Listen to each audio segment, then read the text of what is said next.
Baweep Granagh Nini Bong! Welcome back, Autobodies and Decepticharms, to Transformers AutoBook Club, a weekly video and podcast series where we read and deep dive into one issue or story per week from Marvel's Transformers comics.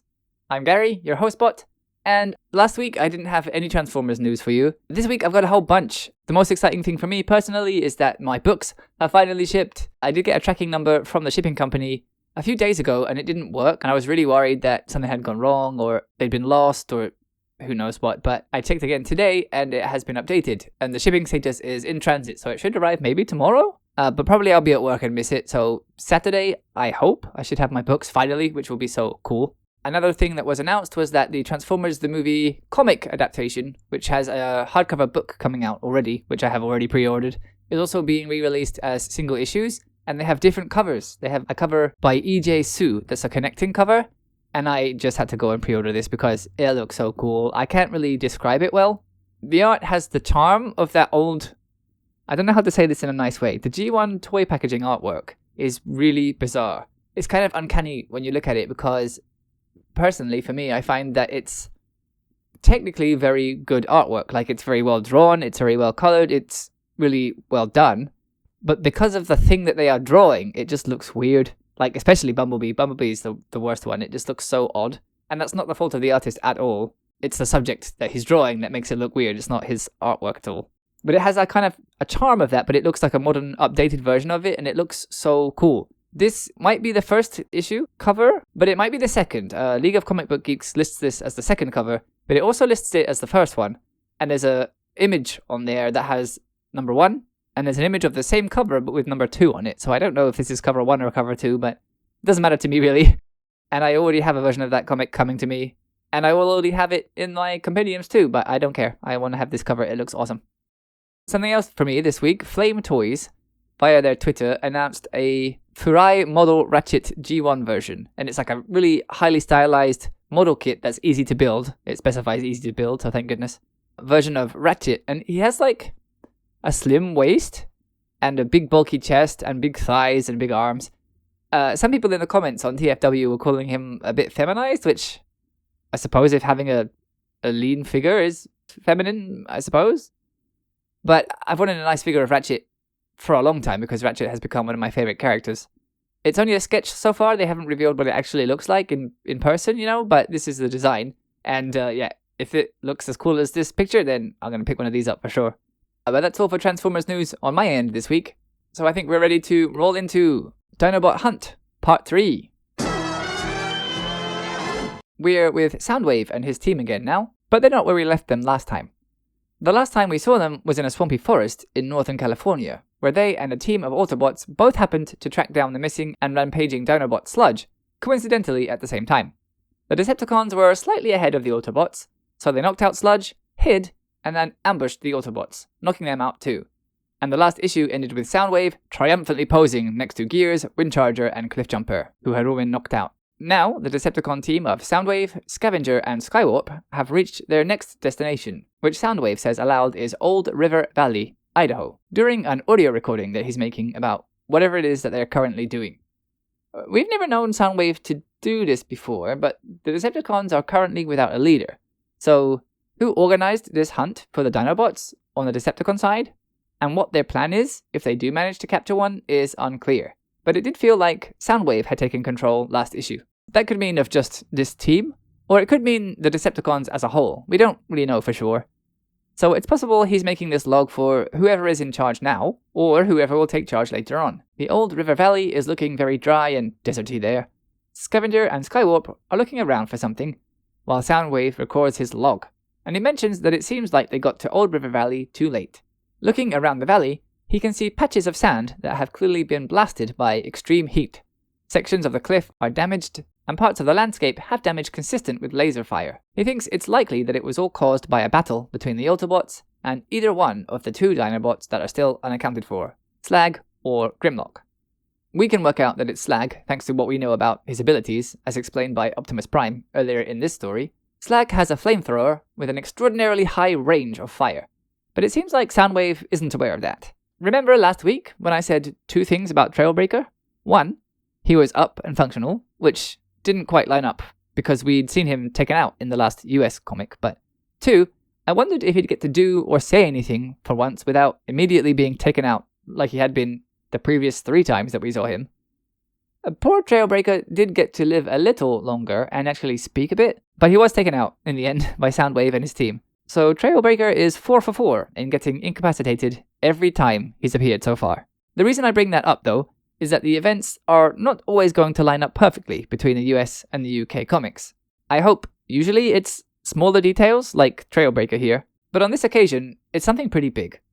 And the full explanation doesn't come until much later, but on this panel, Soundwave is saying that he's just been handed a discarded Decepticon insignia, and we'll get more information on that later.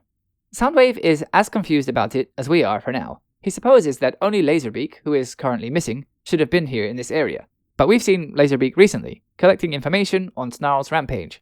So it appears that he never made it back to deliver that report. But Soundwave glosses over that pretty quickly there, and he moves on to saying that this insignia is too big to have belonged to Laserbeak. So in that case, it must have belonged to... But someone calls, Soundwave, over here! At the bottom are the credits, as is tradition. We've got Simon Furman on script, Will Simpson on art, Mike Scott on letters, Stuart Place on colours, and the editor is Ian Rimmer. But with Ian not included this time, it just says Rimmer, and I think that's just to make the credits fit on the page at the bottom there.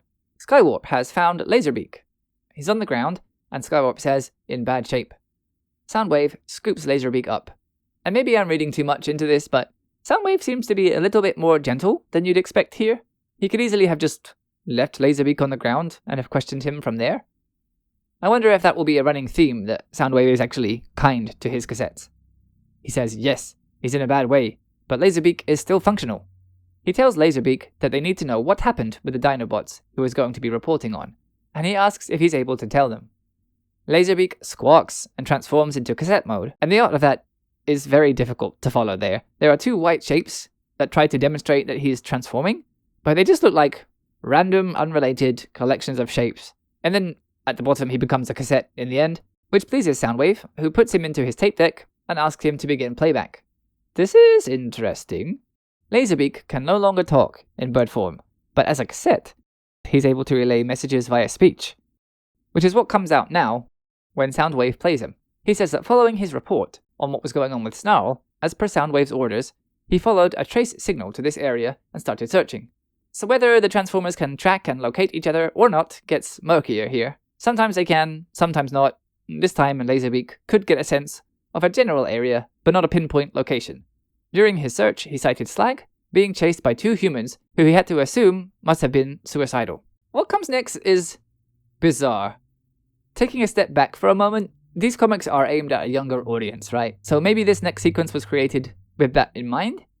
And that's really the only way I can make the decision to have things turn out this way make any sort of sense, because Slag, this towering, colossal robotic dinosaur with a huge flamethrower inside its mouth, is being chased by 2 cowboys on horseback.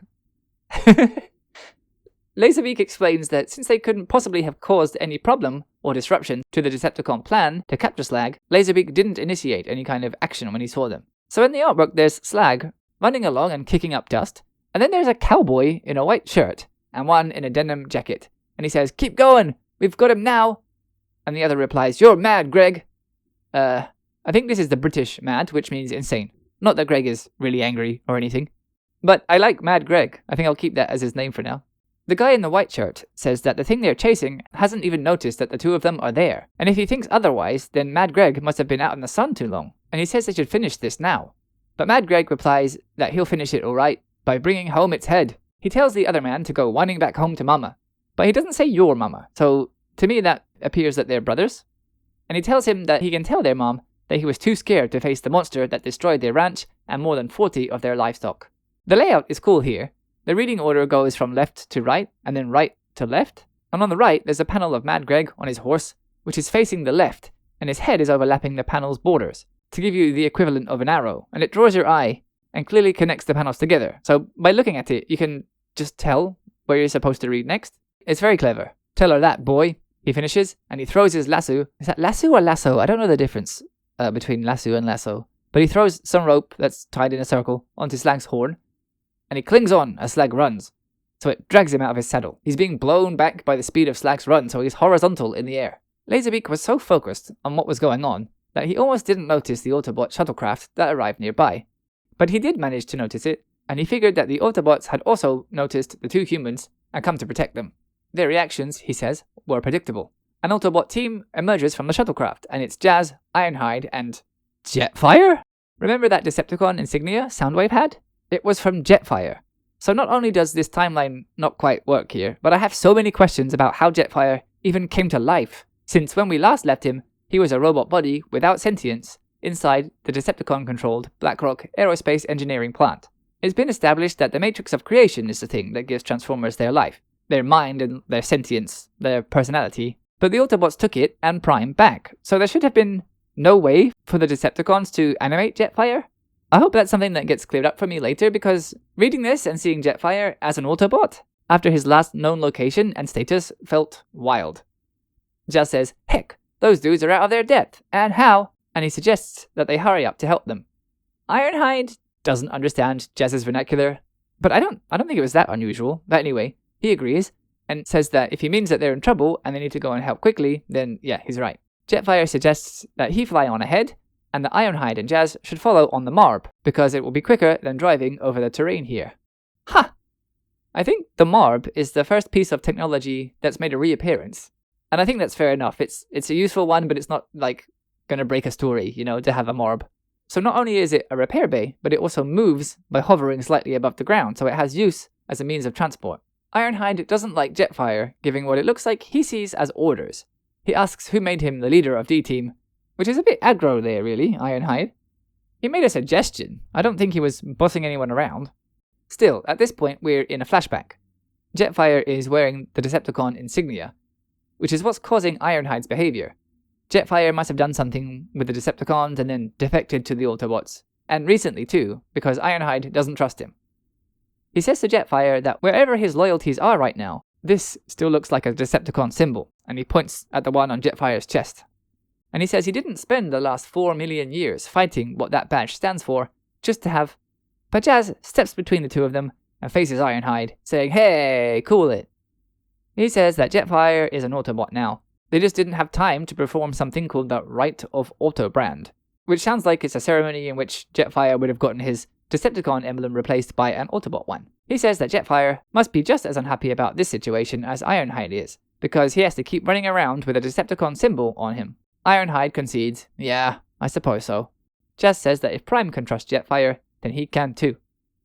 Ironhide, credit to him, has taken a step back, collected himself, calmed down, and he makes an attempt to apologize to Jetfire. He kind of stumbles over his words a bit, and Jazz says it was a good plan, and that he'll need to get the Marb. Maybe intentionally or not, leaving the two of them on their own to hash this out for a moment. Jetfire transforms and flies out, and the others follow on the Marb, though we don't see them on this page because we're looking at Jetfire leaving, with Laserbeak in the air watching him go. Laserbeak says he followed his orders and he didn't try to intercept, but he did need to move to continue watching what was going on. Laserbeak reached his new vantage point seconds before Jetfire did, and by that time, things had gotten worse for Mad Greg. We can see him sitting there on top of Slag's head, with his brother still chasing behind on his horse, and he shouts to Greg, telling him to get off. "No," he replies. He wants to finish Slag off. "Slag off!" And he points his, what to me looks like another shotgun in this story, though admittedly I know nothing about guns. It could easily be something else. He point blank shoots Slag in the head with it, which causes it to explode and throw him off. Laserbeak says that while it couldn't possibly have harmed Slag, it did manage to get his attention at least. And there's a picture of his brother on his horse in the bottom left corner there, and that horse looks terrified. That's hilarious. It looks like Slag either falls onto his belly or intentionally does that in an attempt to throw Greg off, and his brother, who doesn't get a name, poor guy, yells out for him. He's running on the ground, and his horse has fallen over for some reason. Or maybe that's it bolting off, and the angle is just odd. Jetfire's arm is in the next panel, and he tells Greg's brother that he needs to get away as fast as he can. The beast he's chasing is our responsibility. Greg's brother is shaken and clearly panicking. He doesn't know how to react, so he just stammers, but my brother's on that thing." Jetfire says that complicates things, but he should still get away, and that they'll find his brother and then bring him to him later. And the man says, "We?" Jetfire repeats, "We," as the Marb, Ironhide, and Jazz arrive. And and there's a panel of Soundwave listening to Laserbeak's report on this, just as a reminder that we're still in a flashback and hearing all this from him in the present, talking about this which happened in the past. From this point on, Jetfire took over the rescue operation, and Laserbeak was impressed with his ability for fast decision-making and swift action. He comments that if he could be returned to the Decepticon cause, he'd be a valuable asset. Jetfire's first step was to get Slag's attention, and we're back with them now. Jetfire shoots a beam weapon in front of Slag, which it seems makes him stop running for a moment. D-Team take kind of a gamble here. While Slag is recovering from being surprised, Ironhide appears close by. They banked on his red colouring working like a red flag to a bull, and causing Slag to charge at Ironhide. A gamble which paid off because Slag does begin barreling towards Ironhide, who of course, having planned on this all along, is prepared to dive out of the way, confusing Slag for a second time, during which time Jetfire is able to dive down on top of him, grab him by the horns, and wrestle him to the ground. While the two grapple, Jazz runs in and saves Mad Greg, who was luckily not crushed in the process of subduing Slag. While their plan went off without a hitch, the Autobots were left vulnerable. Even Jetfire, who is huge, is no match for the strength of Slag, who throws him off eventually. Jazz, who had his hands full with Mad Greg, used precious extra seconds putting him down and reaching for his own flamethrower, which we can see him do in the artwork. And I found these 3 panels difficult to follow. Jazz opens kind of a door there in his hip, and he puts his hand in there. And then in the middle picture, there's a bunch of black lines forming like a colourless shape, which I couldn't understand. And then in the third panel, he has a flamethrower in his hand. The wiki helped me out again here. What we're seeing there in this panel is Jazz get something small out of his hip, cupboard thing. And the middle panel is supposed to be suggesting that it grows in size to become too big to fit in that little pocket. And then the third panel is the flamethrower at its full size. Not the first time that we've seen something become much bigger or smaller than it should be in these comics. So it seems like this flamethrower, along with Soundwave's tapes, are able to shrink or grow considerably in size. Of course, it follows then that that technology should have dozens of really useful applications elsewhere, but it doesn't because once you start following that logic, it potentially breaks the story, and so we just have to accept for now that a very limited number of things can just do this, and we're not supposed to think about it too much. Anyway, Jazz is too slow on the draw, and he, along with his substantially smaller and less powerful flamethrower, are hit by Slag's much larger one, and he's blown off his feet. Jetfire yells at Slag, and he rushes him, saying that if he's killed Jazz, he'll tear him, but he can't finish before he's gored in the chest by Slag, right through his Decepticon insignia. I feel like I repeat this refrain a lot, but I don't know how intentional or not this small sequence is, but if it was intentional, it's fantastic. Ironhide had questioned Jetfire's loyalty, and he was defended by Jazz. Now, Jazz, someone who Jetfire sees as someone he can count on, has been injured, and seeing his confidant come to harm causes him to disregard the danger to himself and rush head-on at Slag, who has already shown that he's stronger than Jetfire can handle. He shows his concern for Jazz with that little outburst there too, all of which shows his loyalty to the Autobots, right? He's prepared to put himself in danger for them, and for the one guy who stuck up for him, and the thing that proves his loyalty, this, pretty reckless attack in response to a friend and fellow Autobot being hurt, is the same thing that leads to his Decepticon symbol getting destroyed. That's so cool. What a cool symbolic moment. And what an awesome way to show that turning point for Jetfire. I love that. Laserbeak was so engrossed and wanted so badly to see Jetfire dead because of his recent betrayal of the Decepticons that he left his hiding place, which over the page here he says was a grievous error. Ironhide appears behind Laserbeak, and Slag pins Jetfire to a wall. So it looks like he ran right into him, stuck him with his horn, and then just kept going, crushing him against the wall. Slag retreats a small way, opens his mouth, and prepares to blast Jetfire, who has now fallen onto the ground, at close range with that powerful flamethrower of his. Jetfire knows what's coming, and he says, "Old Burning Breath is gonna blast me." But Ironhide throws Laserbeak to him, after which he stuns Slag with a blast from his gun. Jetfire catches Laserbeak and stuffs him into Slag's mouth, blocking the path of the flame jet. Laserbeak says there was nothing else he could do. The only option left was to just shut down and hope. Slag tries to blast his flamethrower, but the blockage in his mouth causes fire to shoot out of other places all over his body. Laserbeak says that the heat implosion is his last memory before being found by Soundwave. He says that since he can't see the Autobots and Slag around here, he can see that they must have successfully rescued Slag and left, for which he takes full responsibility. Soundwave is kind to Laserbeak, again perhaps because he's soft on his cassette tapes, and he says that there's no blame to be laid, but that the Autobots will pay for what they did to him.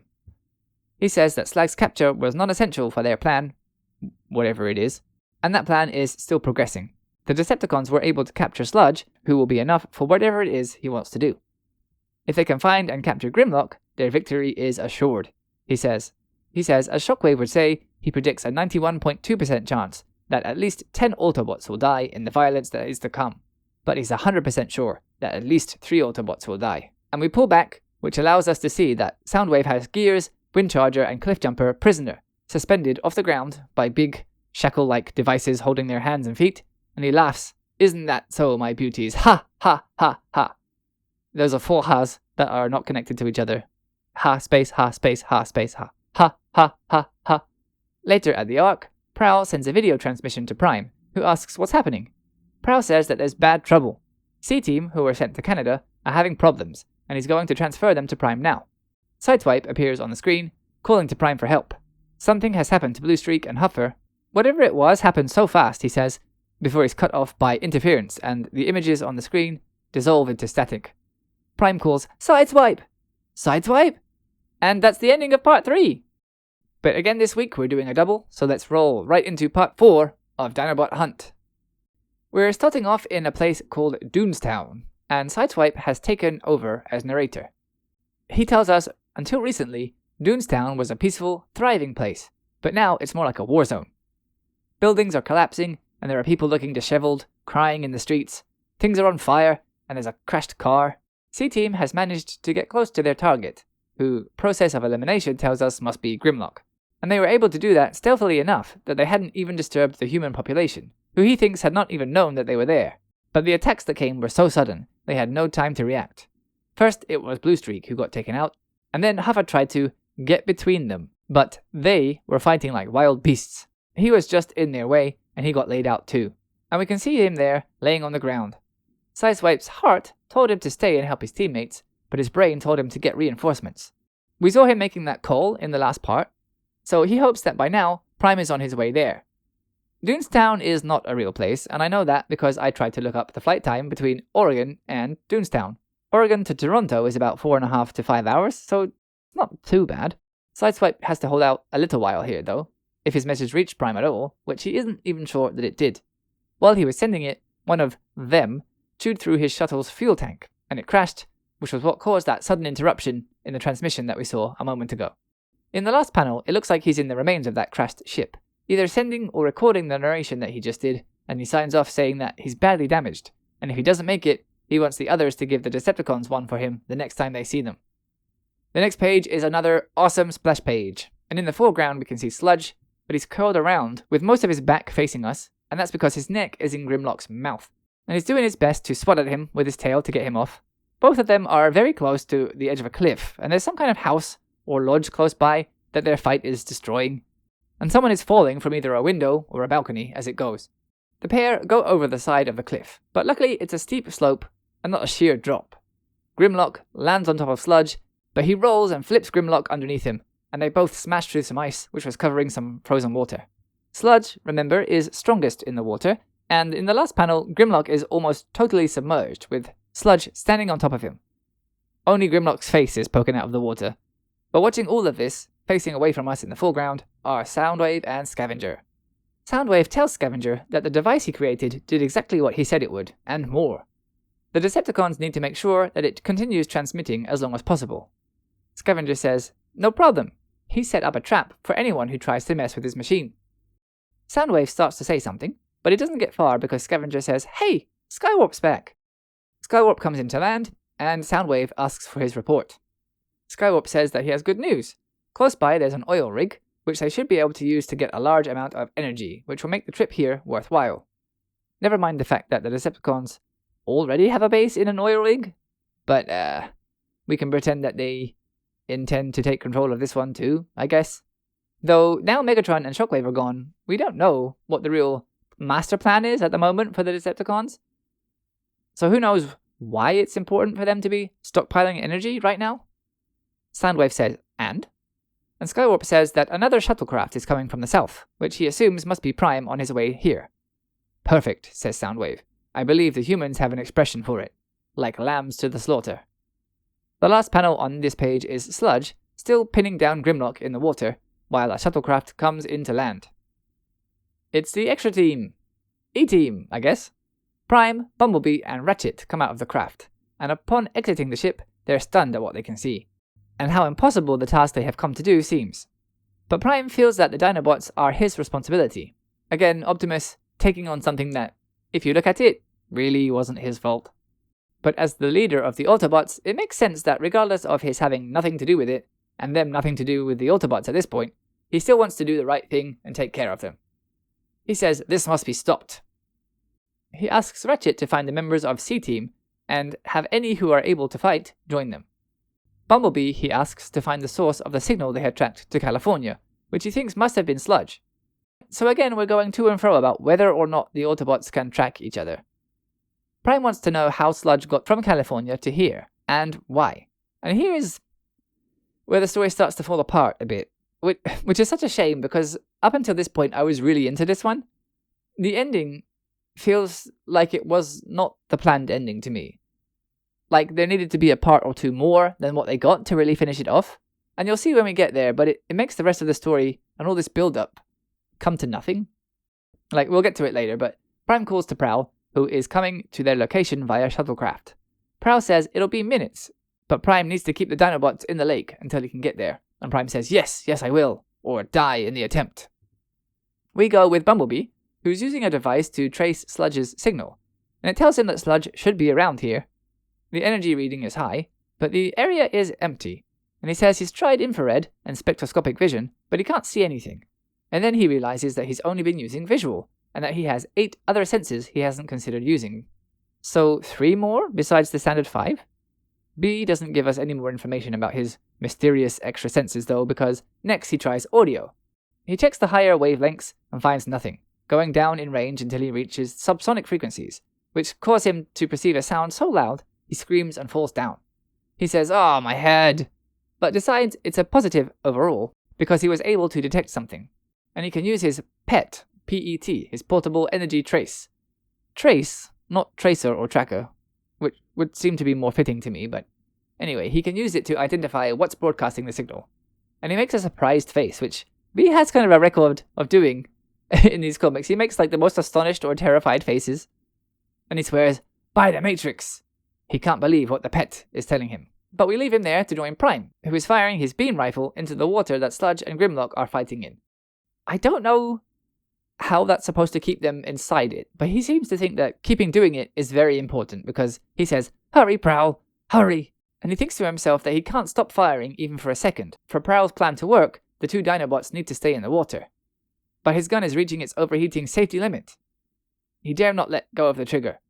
But he probably should have because the gun does overheat and explode. And it's a pretty big explosion too. Prime is rocked by it, and then he's crouching on the floor with both hands on fire, which looks so cool. Like, sorry Prime, I know it's painful, but I kind of really wish you'd punch somebody with your hands on fire like that. It just looks awesome.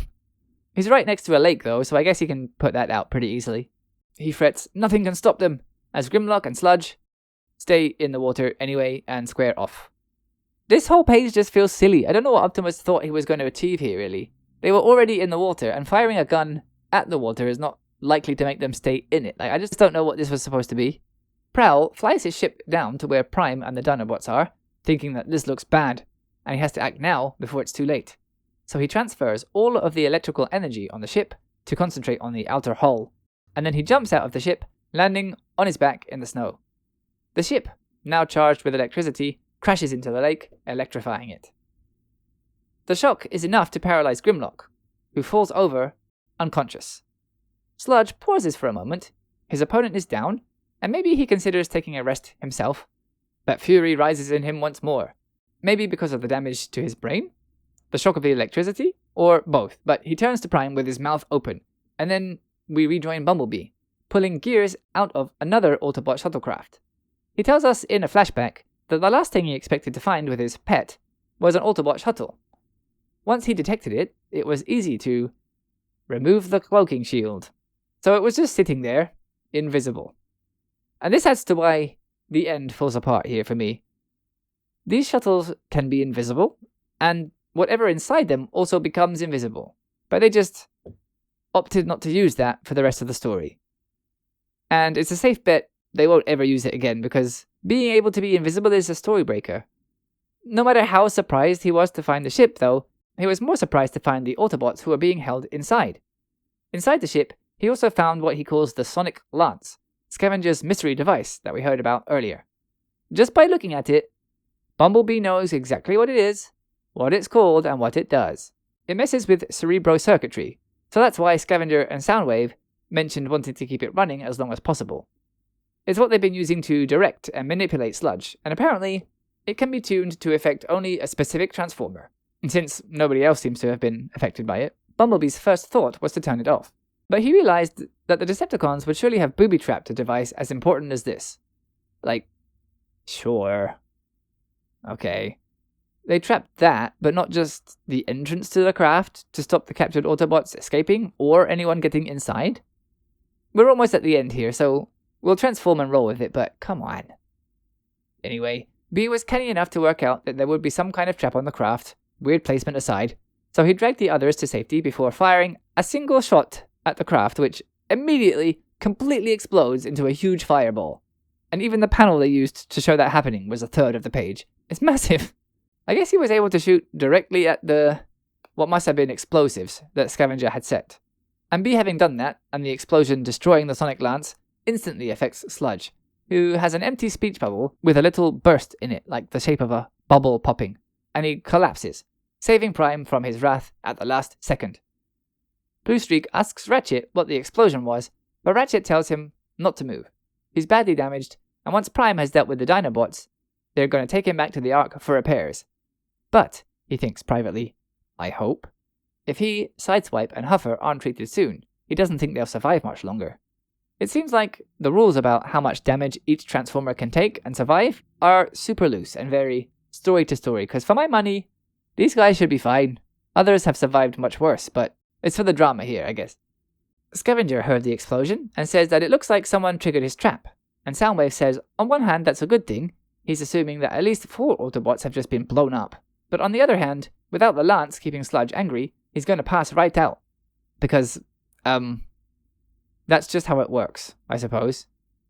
We're running out of pages, and we're getting to the story falling apart, like I mentioned earlier.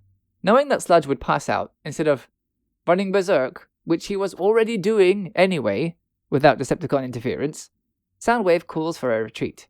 He says they've succeeded in what they set out to do, cause mayhem, destruction, and a few Autobot casualties, and he says, most satisfying, which, I'm sorry, that does not sound like Soundwave at all.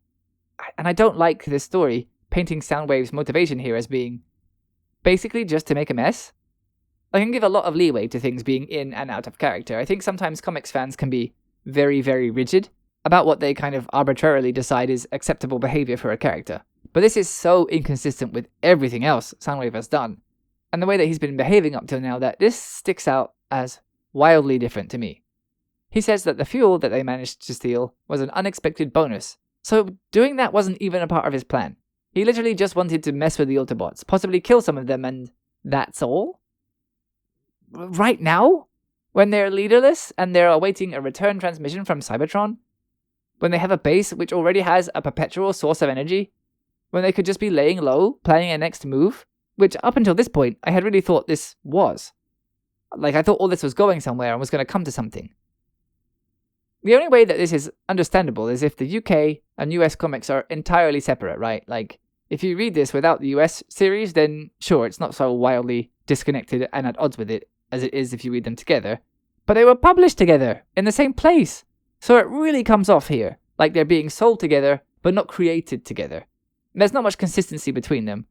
The UK Marvel office doesn't seem to be using the US stuff as a reference or anything.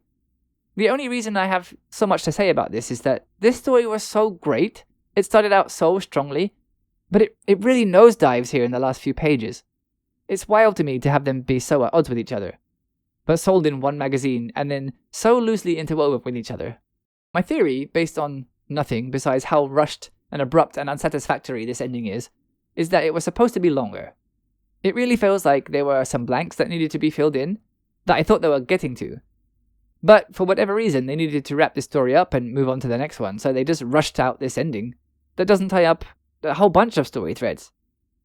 but we'll address those in a second. I went on a bit of a tear there before we even finished this last page. Soundwave raises a fist in the air and says, "Hear me, Autobots, your Dinobot hunt is over, and once more it is the Decepticons who emerge triumphant." Like, sure, I guess. Yeah, okay. Prime hears this, and a spark of rage flares inside him before he tamps it down immediately. Until the damaged Autobots are repaired, there's nothing they can do to retaliate. The Decepticons have won the day, and Prime isn't at all happy about that. And that's the end. So, as you know, I often talk about how all my ribbing of these comics comes from a place of love. Like, I wouldn't be here reading these, spending all this time making this ridiculous show if I didn't love these comics. So all my negativity on this ending also comes from that place of love because I wanted this to be better. The first 3 parts were excellent. Perhaps Mad Greg and his nameless brother aside, because having cowboys was a bizarre choice.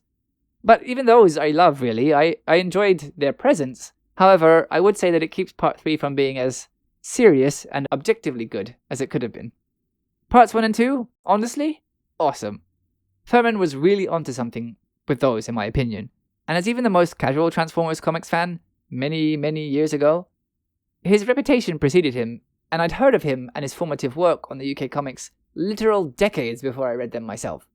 And I could really see the genesis of that with parts 1 and 2. I felt like we could really see him starting to make the stories clever and a bit more, for want of a better word, serious. And this ending doesn't change that. We really did see the first steps in a new direction, I think. So I'm eager to see where those lead. But to get to that place, we have to first get past this ending. What I needed from this was answers. And because we didn't get any to any of the questions that I had, it really makes me think that there were planned to be more parts of this, and just for some reason we never got them. What was Soundwave's plan for the Dinobots? He only really wanted to capture 1. And if this ending is to be believed, that was just to draw the Autobots to them, right? But that already happened. They ambushed B-Team. After that, they stole their shuttlecraft, put the Autobots on it, and then cloaked it to make it invisible, so that they could hide their hostages and Scavenger's sonic lance inside. The lance was there to keep Sludge on his rampage, which he would have done anyway. That's the entire basis of this story. They found out that Grimlock was still unaccounted for, right? And they took Sludge there to battle him. Which they didn't need to do. It makes no sense. They could have just kept Sludge on their invisible ship and then flown it to where Grimlock was. He was still the last missing Dinobot, so it follows that a team of Autobots would have shown up there to get him eventually. They could have just ambushed them too, and very easily, having a ship that was invisible. They also booby-trapped and exploded the ship, which, second ambush complete, they could easily have done with 6 Autobots and 2 Dinobots on board. It feels to me like Soundwave was supposed to have some grander plan for the Dinobots, but for whatever reason we just didn't get that story. But that's just my guess from the way that things just don't quite add up. Cloaking the ship and it having been there all along also just kind of comes out of nowhere and feels really odd. And it's all explained away so quickly in about half of a single page. It just comes off as rushed and kind of a brush off. I don't know if we'll ever see that shuttlecraft again, but if we do, I'll eat my hat if they ever use an invisibility cloak again. The Decepticons were also able to track the Dinobots quite easily, and the Autobots couldn't. And then kind of could, and then couldn't again. All that stuff was so wonky. But it was all by Furman, which I find pretty odd. Either he has some definite rules that I've overlooked and haven't noticed, or he was just so inconsistent about that. I don't want to use this show, or my time in general, really, to be negative and to tear things down, because that's a pointless use of free will and time and energy, when you could be using it to be excited and enthused about things that you do enjoy. And I really hope that all of you listening don't get the impression that tearing this down or complaining about this is what I'm doing here. Like, I feel crappy, honestly, to end this episode on such a downer. After having been so into this story for the first 2.5, 3 parts, this ending really left a bad taste in my mouth precisely because the rest was so genuinely great. I think if the whole thing was laughable, that's pretty much what I do. I just laugh, or be amused at the entire thing being rubbish. As it is, though, there was so much going for this story that I do feel kind of bummed that it all wound up being swept off the table so quickly, just to move us on to whatever the next thing might be. And I guess that's going to be seeing the Dinobots finally cured of their madness. That's all for this week, though. Next week will be a very short episode, which actually works out really nicely by complete coincidence. The week this goes out, I'm flying to Korea, so if you're listening to this soon after it came out, I am in Korea right now. I'll be returning on the following Sunday, which means I won't have time or access to all my stuff to make an episode in that middle Wednesday there.